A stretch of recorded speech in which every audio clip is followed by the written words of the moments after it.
दोस्तों, अमेरिका से निकले विमानों की क्या भारत में लैंडिंग हो पाएगी, और अगर होगी तो फिर किन हालातों में होगी? ये सवाल मैं इसलिए उठा रही हूं क्योंकि आज रात 10 बजे के आसपास वो दूसरा विमान अमेरिका से भारत पहुंच जाएगा जिसमें अवैध रूप से भारतीयों को लाया जा रहा है। दोस्तों, ये दूसरा विमान है। इसके बाद तीसरा विमान भी बहुत जल्द आने वाला है। संयोग ये है दोस्तों कि ये दूसरा विमान भी अमृतसर में ही लैंड कर रहा है, पंजाब में ही लैंड कर रहा है, और इसको लेकर अब जबरदस्त तरीके से विपक्ष की पार्टियों ने न केवल केंद्र की मोदी सरकार बल्कि इस पूरे के पूरे फैसले पर सवाल खड़े करने शुरू कर दिए कि पंजाब ही क्यों। दोस्तों, आपको याद होगा वो पहला विमान जब लैंड हुआ अमृतसर में जिसमें 100 से ऊपर भारतीय थे, पूरा का पूरा देश हिल गया था उस वीडियो को देखकर, जिसमें हाथ में हथकड़ियां और पैर में बेड़ियां बांधकर भारतीयों को निकाला गया था। हैरानी इस बात की है कि ये वीडियो खुद ट्रंप के एक अधिकारी ने शेयर किया था, भारतीयों के लिए एलियंस शब्द इस्तेमाल करते हुए। दोस्तों, तब से ही लगातार पंजाब सरकार की तरफ से इस मामले में बयानबाजी हो रही है, लेकिन अब न केवल पंजाब सरकार, भगवंत मान सरकार, मुख्यमंत्री भगवंत मान खुद इस पूरे मामले में सामने आए हैं, बल्कि कांग्रेस सांसद मनीष तिवारी भी इस मामले में बोले हैं। सबसे पहले मैं आपको सुनाती हूँ पंजाब के मुख्यमंत्री भगवंत मान को इस मामले में क्या आपत्ति है। अमेरिका से आ रहे इस विमान से आखिर भगवंत मान को क्या दिक्कत हो सकती है? भगवंत मान ने कहा है, क्या ये पंजाब को जानबूझकर बदनाम करने का प्रयास किया जा रहा है? भगवंत मान ने यह भी कहा कि जब पीएम मोदी और ट्रंप मिल रहे थे तो अमेरिकी अधिकारी हमारे लोगों पर बेड़ियां डाल रहे होंगे। क्या ये डोनाल्ड ट्रंप का पीएम मोदी को दिया हुआ एक गिफ्ट है? दोस्तों, पंजाब के सीएम ने ये भी सवाल खड़े किए कि जो 5 फरवरी को पहला विमान लैंड हुआ उसमें ज्यादातर लोग गुजरात के थे, 33 गुजरात के थे और 33 के आसपास ही पंजाब के थे और उतने ही हरियाणा के भी थे। तो अगर हम देखें तो 2 राज्य गुजरात और हरियाणा जहां पर डबल इंजन की सरकारें हैं वहां के नागरिक ज्यादा थे, लेकिन उसके बाद भी पंजाब में उतारा गया इस विमान को। तो भगवंत मान ने यह भी सवाल खड़े किए कि जानबूझकर पंजाब में क्यों उतारा जा रहा है विमान, अहमदाबाद में क्यों नहीं उतारा जा रहा, गुजरात में क्यों नहीं उतारा जा रहा, अगर गुजराती उसमें ज्यादा है तो। सब जानते हैं दोस्तों कि पिछली बार जो विमान आया था उसमें सबसे ज्यादा जो नागरिक थे वो हरियाणा के थे, पंजाब के थे और गुजरात के भी थे। तब से ही सवाल खड़े हो रहे हैं कि क्या गुजरात में, अहमदाबाद में प्लेन उतारने में शर्म आ रही है केंद्र सरकार को, क्योंकि केंद्र सरकार के मुखिया जो कि डबल इंजन सरकार की बातें करते हैं हर राज्य में जब भी वोट मांगते हैं, वो खुद जानते हैं कि वो गुजरात से हैं, अमित शाह भी गुजरात से ही हैं। तो मतलब 2 नेता जो इस वक्त देश चला रहे हैं दोनों गुजराती हैं, और गुजरात के सबसे ज्यादा नागरिक अवैध रूप से भारत छोड़कर भाग रहे हैं, वो भी अमेरिका भाग रहे हैं और उनको पकड़ कर ट्रंप वापस भेज रहे हैं। तो भगवंत मान ने पूछा है कि मोदी को किस बात में शर्म आ रही है अहमदाबाद में प्लेन नहीं उतारने में, क्यों पंजाब में प्लेन उतारा जा रहा है? यहाँ इस बात पर भी गौर किया जाए दोस्तों कि भगवंत मान ने मोदी की अमेरिकी यात्रा का जिक्र किया। हालांकि अभी सबकी नजरें आज शाम को, इनफैक्ट रात को 10 बज जाएंगे, 10 बजे के आसपास जब नागरिकों को उतारा जाएगा उस पर है कि क्या इस बार भी हाथ में हथकड़ियां और पैर में बेड़ियां डाली जाती हैं। इस पूरे मामले में दोस्तों कांग्रेस पार्टी भी अब हमलावर हो गई है। कांग्रेस पार्टी के सांसद है पंजाब से मनीष तिवारी, उन्होंने इस पूरे मामले में बोलते हुए कहा है, ये विमान पंजाब में क्यों उतार रहे हैं? आप किस तरह का संदेश देने की कोशिश कर रहे हैं? क्या आप ये संदेश देने की कोशिश कर रहे हैं कि अमेरिका में आने वाला हर अवैध अप्रवासी पंजाब से है? पंजाब के सीएम इस मामले में बिल्कुल सही है, उसमें गुजरात और हरियाणा के लोग थे। आप इस विमान को दिल्ली या कहीं और उतार सकते थे, हर बार अमृतसर ही क्यों? दोस्तों, आगे मनीष तिवारी ने कहा, दिल्ली ये नहीं समझती कि पंजाब अपमान को आसानी से बर्दाश्त नहीं करता, और जब दिल्ली पंजाब को अपमानित करने की कोशिश करती है तो उसे हमेशा इसकी कीमत चुकानी पड़ती है। दोस्तों, ये सब जानते हैं कि पंजाब एक बिल्कुल अलग तरह का राज्य है। ये विधानसभा चुनाव में भी पंजाब में हमेशा देखा जाता है और लोकसभा चुनाव में भी दिख गया, और पंजाब के लिए हमेशा कहा जाता है कि केंद्र के खिलाफ राजनीति होती है पंजाब में।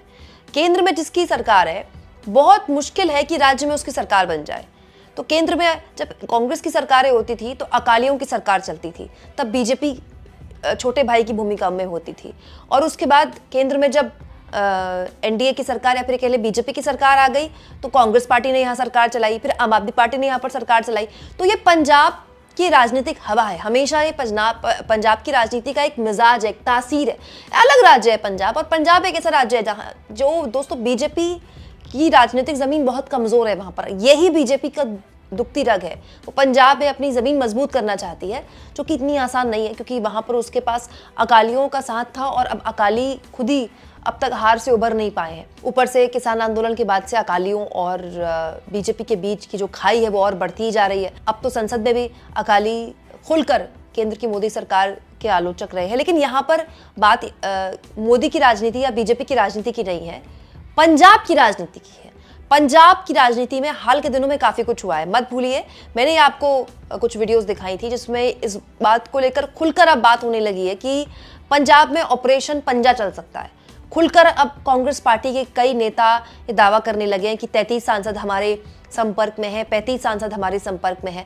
पंजाब में आम आदमी पार्टी की सरकार है, भगवंत मान मुख्यमंत्री हैं, लेकिन जब दिल्ली में अरविंद केजरीवाल खुद अपना चुनाव हार गए और उनकी पार्टी चुनाव हार गई, तब से ये लगातार सुगबुगाहट हो रही है कि अरविंद केजरीवाल शायद पंजाब के मुख्यमंत्री बन जाएं। लुधियाना की सीट से उपचुनाव होना है, वहाँ की सीट खाली है तो हो सकता है वहाँ से उपचुनाव लड़ रहे। इस तरह की अटकलबाजी है, अभी कुछ कह नहीं सकते, ये सब अभी हवाबाजी है। कहने वाले ये भी कहते हैं कि हो सकता है कि पंजाब में मध्यावधि चुनाव हो जाए, मतलब वक्त से पहले चुनाव हो जाए। तो दोनों पार्टियां, कांग्रेस पार्टी और आम आदमी पार्टी, तो अपनी सियासी जमीन मजबूत कर ही रही है, लेकिन कहीं ऐसा ना हो कि ये बार बार जो विमान अमृतसर में उतर रहे हैं, इससे बीजेपी की जो कमजोर जमीन है वो और कमजोर हो जाए। हालांकि दोस्तों, यहाँ पर मैं आपको बता दूं कि ये जो विमान आ रहा है, जो अमृतसर में आज रात उतरेगा, इसमें 119 नागरिक हैं भारत के, और इसमें ज्यादातर लोग पंजाब से हैं। अभी दोस्तों, सूत्रों के हवाले से इंडिया टीवी ने खबर छापी है जिसके अनुसार 67 पंजाब के हैं इसमें, और हरियाणा के 33 हैं, गुजरात के 8 हैं, उत्तर प्रदेश के 3 हैं, राजस्थान और महाराष्ट्र के 2-2 हैं, और जम्मू कश्मीर और हिमाचल प्रदेश के 1-1 व्यक्ति शामिल हैं। तो आप कह सकते हैं कि ये वो राज्य हैं जहां से लोग अवैध रूप से अमेरिका गए। तो फिलहाल इस वाली सूची में तो जो गुजरात के नागरिक हैं वो कम ही दिखाई दे रहे हैं, लेकिन यहाँ क्योंकि सूत्रों के हवाले से खबर है, अभी कंफर्म नहीं है। तो अगर आप गौर से देखें दोस्तों, तो यहाँ पर हरियाणा से आए नागरिकों की भी तादाद ज़्यादा है, और पिछली बार जो प्लेन आया था उसमें भी हरियाणा के आए नागरिकों की तादाद बहुत ज़्यादा है। तो ये भी बड़ा सोचनीय विषय है कि हरियाणा में किस तरह की डबल इंजन की सरकार चल रही है दोस्तों। गुजरात के मॉडल पर तो खैर हम लगातार बात करते रहते हैं, हरियाणा में बीजेपी चुनाव जीती है, और 2014 में जितने बड़े मैंडेट से जीती थी, उससे भी बड़े मैंडेट से अभी जीती है कुछ महीने पहले, तीसरी बार मोदी के पीएम बनने के बाद। इनफैक्ट वो पहला चुनाव था जिसने बीजेपी को एक बार फिर से ब्रीथिंग स्पेस दी थी लोकसभा चुनाव के बाद से। तो बड़ा सवाल ये है कि किस तरह की डबल इंजन की सरकारें चल रही हैं, इस पर भी मंथन होना चाहिए ना। और यहाँ मैं आपको और एक बात बता दूं, वो आदमी जो डंकी के रास्ते अमेरिका जा रहा है वो ठीक ठाक पैसे खर्च करता है। गुजरात में तो कुछ जगह आर्टिकल्स ये भी छपे कि एक महिला 1 करोड़ रुपए देकर डंकी के रास्ते गई थी अमेरिका। 60 लाख, 40 लाख, 50 लाख, 1 करोड़ तक पैसा आपको खर्च करना पड़ता है। देखिए, मिडिल क्लास आदमी नहीं कर सकता। मिडिल क्लास आदमी के पास अगर 50-60 लाख रुपए होंगे, वो सोचेगा कहीं बच्चे के लिए एफडी कर दो, या कोई छोटी सी ज़मीन का टुकड़ा ले लो, है ना, या फिर 60-70 लाख का तो यार घर में अपने शहर में कोई कार्ट खुल जाएगा, या अपना छोटा सा कोई बिजनेस कर लेते हैं, परचून की दुकान खोल लेते हैं। 60-70 लाख, 1 करोड़ तक का खर्चा डंकी के रास्ते वही आदमी उठा सकता है जिसको ये लगता है कि उसका बैकअप अभी है। मतलब ये वो लोग हैं जो मिडिल क्लास से थोड़े से ज्यादा आर्थिक तौर पर संपन्न लोग होते हैं, वो लोग डंकी के रास्ते अमेरिका जा रहे हैं, वो लोग अवैध रूप से अमेरिका जा रहे हैं। ये कितना शर्मनाक है और कितना सोचनीय विचार है, चाहे वो पंजाब से हो, चाहे वो हरियाणा से हो, चाहे वो गुजरात से हो। ये सोचने वाली बात है दोस्तों कि मिडिल क्लास और गरीब आदमी को लेकर बात तो होती है, लेकिन एक ऐसा वर्ग जो आर्थिक तौर पर संपन्न है, मिडिल क्लास से ज्यादा संपन्न है, जो 50-60 लाख रुपए तो डंकी के रास्ते जाने में ही खर्च कर देता है। भाई जमीन जायदाद होगी तभी तो बेच रहा है ना कोई, तो वो भी ये नहीं समझ पा रहा है कि 30-40 लाख रुपए खर्च करके मैं यहाँ कोई छोटा मोटा कार्ट या फिर कोई ठेला या कोई पाव भाजी की कार्ट लगाकर पैसा कमा सकता हूँ। उसको भी अपने आने वाला भविष्य जो है सुनहरा वो अमेरिका में दिख रहा है। आप इस मुद्दे पर क्या सोचते हैं दोस्तों? क्या ये मोदी की डबल इंजन हो चाहे सिंगल इंजन हो, जो पूरा का पूरा विकास मॉडल है, उसके परखच्चे नहीं खोलता है? कमेंट बॉक्स में जरूर लिखें, और जितना हो सके दोस्तों चैनल को शेयर करें, सब्सक्राइब करें, और थैंक्स और ज्वाइन के ऑप्शन से अगर आप चाहें तो कुछ आर्थिक मदद भी चैनल की जरूर करें।